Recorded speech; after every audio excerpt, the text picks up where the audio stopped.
Hey y'all, it's me Trish. I am the Witch of the Dismal Swamp. How the hell's everybody doing? Alright. This is my third video for the day. And I said let me get myself ahead so this way y'all got some stuff during the week. Alright, so anyway, what is this about? I wanted to read to y'all from this book that I got for Christmas from my daughter-in-law. Amanda is her name. She's married to my son. Okay, it's a little biography on Scott Cunningham. And I thought, well, maybe y'all don't know, a whole lot about him. So I thought, let me go ahead and read it to y'all this way. If y'all have any of his books, you'll have a little bit of background on him. All right, Scott Cunningham, his birth year, 1956, and he died in 1993. Okay, it says, best known for his books on herbs and later on Wicca, Scott Cunningham was born in Royal Oak, Michigan on June 27th of 1956. He was the son of prolific author Chet, it's in the parentheses, Chet Cunningham, and his wife Rose. Scott's great-great-grandmother, Abby Pointer, was described as a very superstitious woman who believed implicitly on the signs of the moon. Got a piece of hair wanting to pop up. And planted her garden by the signs of the moon. Okay, his parental grandparents, great-grandmother, Emmy, she read tea leaves. The Cunningham family moved to San Diego when Scott was 4 years old, and he grew up there with his brother Greg and his sister Christine. When he was 15, he looked through a book his mother had bought. It was called The Supernatural by Douglas Hill and Pat Williams, Hawthorne Books of 1965. And became fascinated with the illustrations and articles, especially those dealing with witchcraft. That evening, he watched the movie Burn, Witch, Burn on TV. The following day at school, Cunningham met fellow student Dorothy Jones, who was to become his magical teacher and to initiate him into her version of the craft. She told him that she had been initiated 2 years earlier at the age of 13. Her craft name was Morgan. Okay.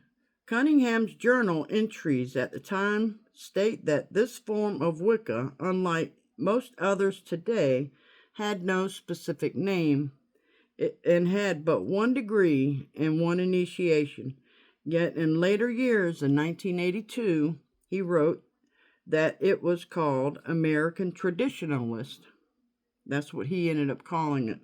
The Standing Stones tradition does not claim to be an ancient order. It was begun in 1971 by Morgan, a moon priestess. Okay, in 1974, Cunningham enrolled at San Diego State University and studied creative writing. Within 2 years, he had more writing credits than many of his own professors. And shortly thereafter, he dropped out.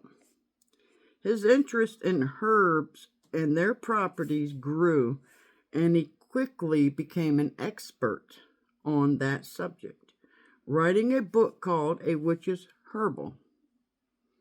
Now, I don't think I have that book. If y'all have that book, what do y'all think? It was rejected by a number of publishers, but Llewellyn picked it up, okay? They published it and published it in 1982 under the title Magical Herbalism. Okay, so I think I do have that book. It went on to publications and published in 1982 under the title Magical Herbalism. Do y'all have that one? It went on to become a classic on the subject. Cunningham followed up on the Earth Power in 1983, and Cunningham's Encyclopedia of Magical Herbs was in 1985, both published by Llewellyn. 2 years later, he produced The Magic of Incense Oils and Brews, in which I have that one. And I have the Encyclopedia of Magical Herbs. I don't think I have the Magical Herbalism, though. Anyway, in 1980s, Cunningham visited Hawaii and fell in love with it. He went there as often as he could until the end of his life, visiting the volcano Kilauea and dropping tributes of flowers into the crater, reverencing the goddess Pele. He developed a great interest in kahuna, the Hawaiian culture, and magical practices. His Hawaiian Religion and Magic was published posthumously in 1994. Okay.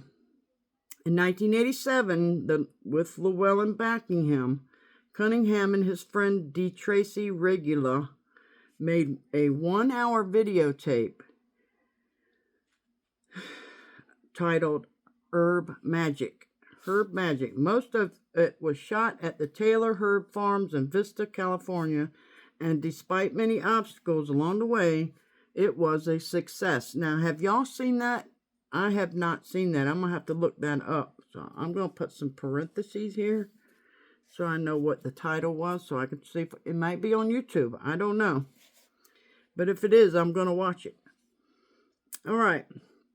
In 1988, Cunningham produced Wicca, a guide for solitary practitioners, Llewellyn again, which was initially greeted with some disquest by witches who had been through coven into initiations and practice only in groups.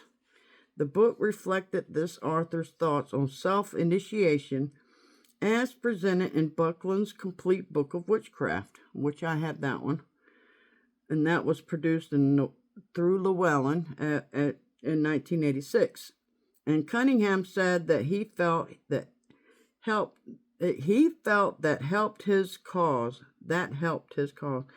So, anyway, in recent years, Cunningham's books has done extremely well, becoming one of Llewellyn's top sellers. In early 1990, while on a lecture tour, Cunningham was rushed to the hospital and diagnosed with cryptococcal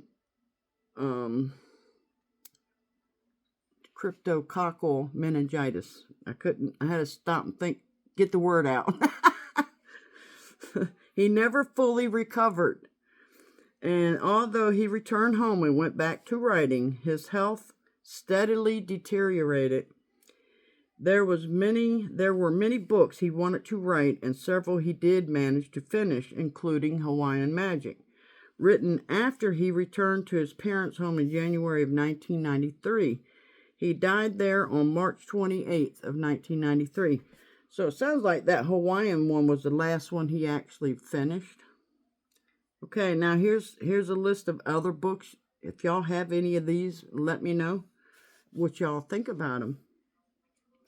Other of Cunningham's magical books are A Formula Book of Magical Incenses and Oils, 1982, The Magical Household with David Harrington in 1987, The Truth About Witchcraft, 1987, The Truth About Witchcraft Today, 1988, The Complete Book of Incense Oils and Brews was 1989, The Magic in Food, 1991, The Truth About Herb Magic in 1992, Sacred Sleep, 1992, The Art of Divination in 1993, which that one I would like to get, and Living Wicca, 1993, and The Spellcrafts of 1993.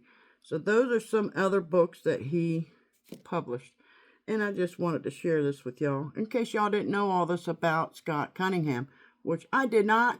I definitely want to check and see if I could find that video, though. Have y'all seen that video? If you have, what did you think about it? All right, y'all. That's it. I just wanted to throw that out there to y'all. The next one I want to read about, to be honest with you, is Gaia. You know who Gaia is, Greek goddess. I want to read that on her as well. This is very interesting, and maybe y'all knew all this about him, but I did not. So I thought I would share it with y'all. All right, y'all have a good day. Y'all be well, be safe, and I will see y'all in my next video. Toodles, y'all.